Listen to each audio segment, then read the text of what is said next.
I'm going to see both Sinners and The Woman in the Yard. Are you and have you? Let's get into it and discuss it, shall we?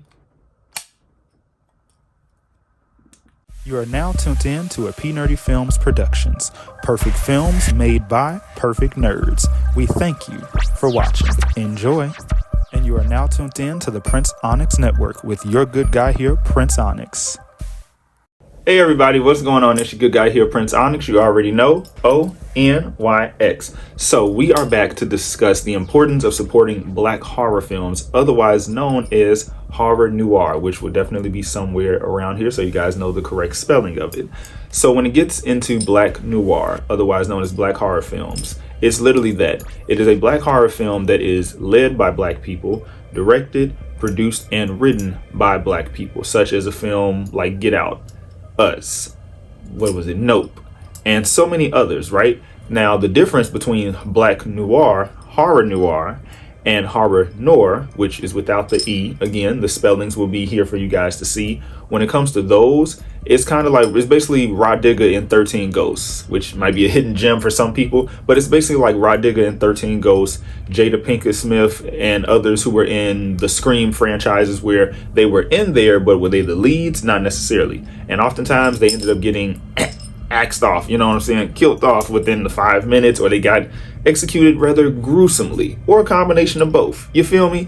So yeah, the importance of supporting films like both Sinners and The Woman in the Yard is that, real talk, when we think about it, we are in a time where the powers that be are doing everything that they can to erase our contributions to society, from music to literature to media, film, television, theater, wherever you can think about it, you name it, they are doing their best to remove any contributions, as well as an attack on the accuracy of the history that has been revealed and is being taught and told.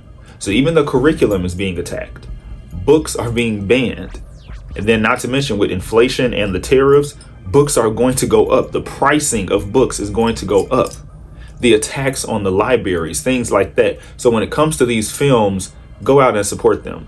Now, I know that The Woman in the Yard has been receiving a lot of mixed criticism, and I feel as though it's because a lot of people may not know where to exactly properly categorize and place it as far as the horror genre goes.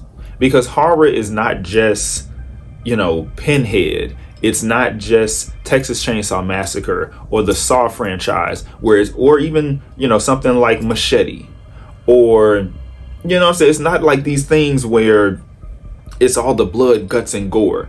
Sometimes things are psychological. It's a thriller. It's a mystery. It's suspense. A little drama in there. It's supernatural. It's fantasy. So I feel like people may not know where to properly categorize The Woman in the Yard. But even from me just seeing the trailer, because I have not seen it yet, but I will be seeing it this weekend, and you guys already should know a review will be coming.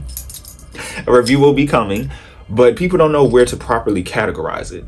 And it's just like, for me, I could tell from the trailer, this is more so supernatural. It is psychological. It's thriller, mystery, and suspense. And there's some drama in there too. And according to IMDb, it's even under the category of teen horror because of the children that are in the movie, at least the son, because he's maybe like a preteen, the character. So, there's multitude of categories for it. And I don't know what people may have been expecting from it, because to me, it's giving Miss Mary Mack dressed all in black. It's giving like that urban legend type of thing, just from what I saw from the trailer. And I'm just like, okay, I'm going to check it out. And Danielle, she does a pretty good job. I want to say her full name is Danielle Deadweiler. She does a phenomenal job. Like, she is a great actress. So off the strength of her and supporting her for as long as I have been, because I remember her coming into my view from Atlanta, and that was more so comedy with Childish Gambino, whole nother conversation if you couldn't tell by that eye roll. But anyway, I'm going to support it because it's a film that they do have a black producer. It is black led. It doesn't have a black writer or director, so it does fall under the category. It's kind of like both black. It's Black Noir, Horror Noire, Horror Noire. You know what I'm saying? It's like both. It fits in both categories because at least there is somebody behind the scenes, and it's a black woman behind the scenes that was producing it, and there is a black lead cast. So it fits into both of those categories, but I'm going to go check it out and let you guys know what I think. And as far as when it comes to Sinners, that definitely fits into the category of supernatural, fantasy, vampires, because it's about vampires, obviously. And let's see, what else would I categorize it as? I would say even action horror. You know, again, there are subgenres to it. Just like with music, there's subgenres to jazz, to rock and roll, to goth, to hip hop, to rap. There's like subgenres underneath it. It's like one big old family tree when you really like lift up the hood and dissect everything when it comes to art, especially in the form of media. There's like so many different avenues. But yeah, with Sinners, I'm seeing that the critiques, the criticism, the reviews are in. And people are saying it's really good. People are excited for folks to see this. I'm excited to see it. And now this one is one that fits under horror noir with an E, where it is black led, written by, directed by, and led. It's again led, produced, written, and directed by all black people. You got Ryan Coogler behind the scenes. You got Michael B. Jordan, and I also believe Michael B. Jordan is on the producing team as well as an EP, executive producer. So I'm going to check that out. And off the strength of the trailer, it looks dope too. And something else to think about is Ryan Coogler was saying when he was getting interviewed by Jimmy Fallon, how you can make a case that the blues is one of the most important contributions to American music by black people. And because this is also, this movie, Sinners, fits into folk horror as well because of the folklore when it comes to the genres of blues music, blues and jazz that was again created by us. And even when it comes to music, how we're seeing like this attempt to erase us, the erasure, the constant erasure of us and the replacement by non-black bodies, whether it is by the whites, the Milk Brigade, or whether it's by the non-blacks who have anti-blackness in them, but will adorn themselves with our aesthetic. Because in no way there should be a Southeast Asian Indian rapper sounding like Project Pat. Word for word, bar for bar, flow for flow. You literally sound just like him. You're duplicating his sound. You're not even trying to like do something different. There's a difference between cultural appreciation and cultural appropriation. And people, including myself, we was talking about that in the last decade, to educate people on how you can appreciate someone's culture, but appropriating it, that's where you go wrong. And a lot of y'all who come in because y'all have been invited to the cookout, that's where y'all got stuff messed up at. That's where we get lost. That's where y'all get lost thinking that y'all can step into somebody else's house, kick your feet up on their table, and disrespect everything that that person built and put into that home. That's the problem.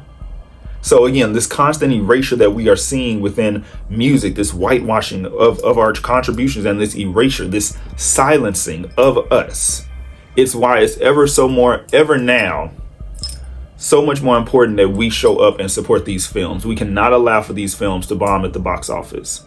The same way folks can show up for a Marvel production, we got to show up when it's not a comic book related movie. We have to show up when it's not an adaptation from a book even. You know what I'm saying? Whether it was like another Twilight or whatever the case is, we have to show up. And that's why going back to it with Blade, you know, in that whole situation, because word on the curb is that according to some people, it's still, the movie will still happen just after like Secret Wars, which, okay, I will give y'all that, because maybe they need more time to cook with that.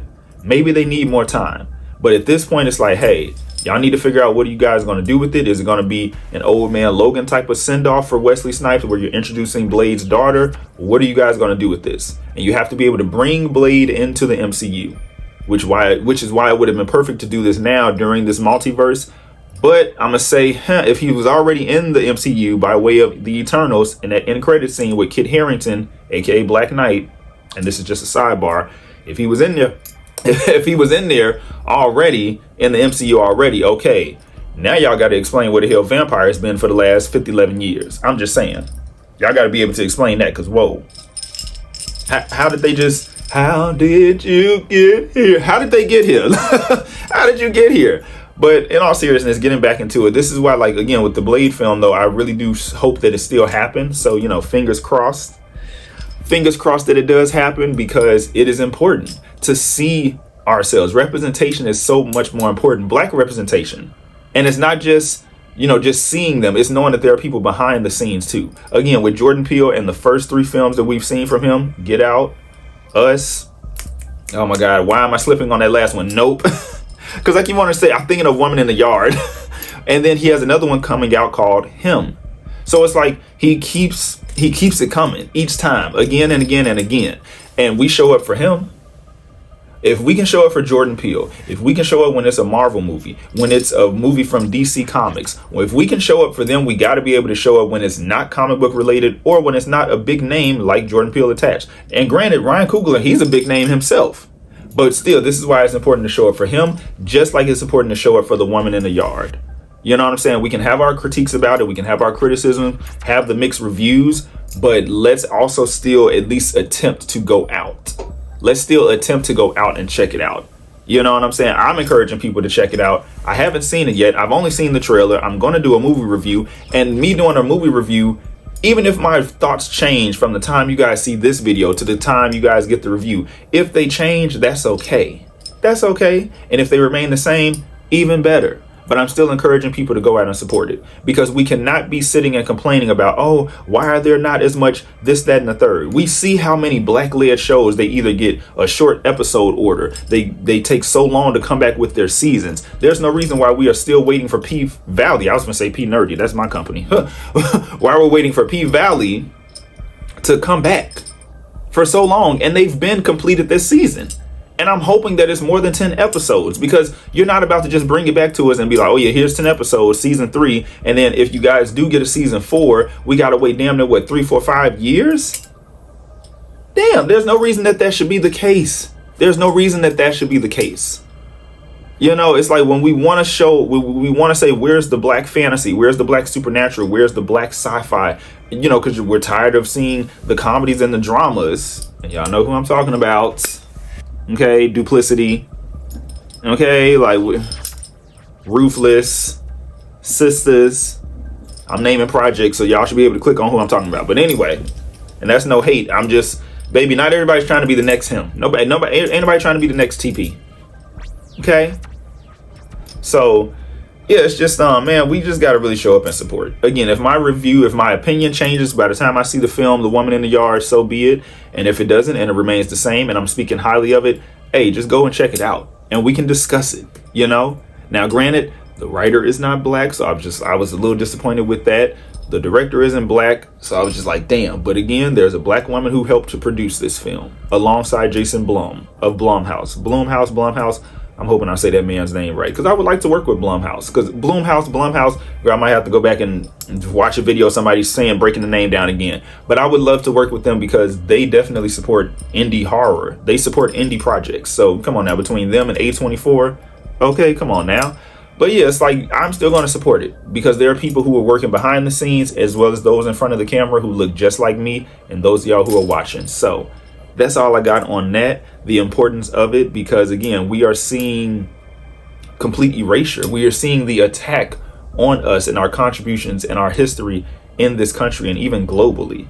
And it's really bewildering when, like, overseas in their museums and churches, the religious figures look like us. They look like us. They look like us. As brown and dark as I am to darker than me. Like, you know what I'm saying? As dark as this robe, if y'all can see it. Like, they look like us.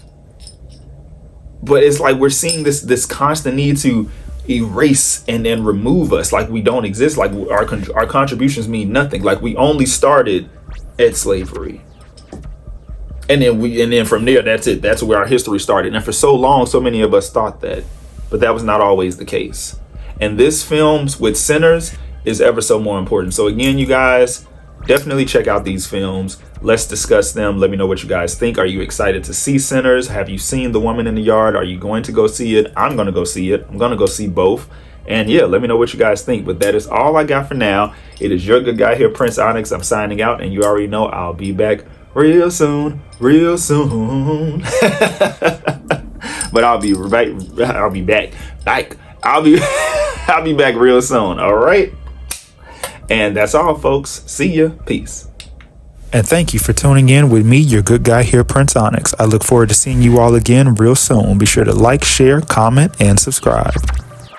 This has been brought to you by PNerdy Films Productions. Perfect films made by perfect nerds. Thank you for tuning in with us.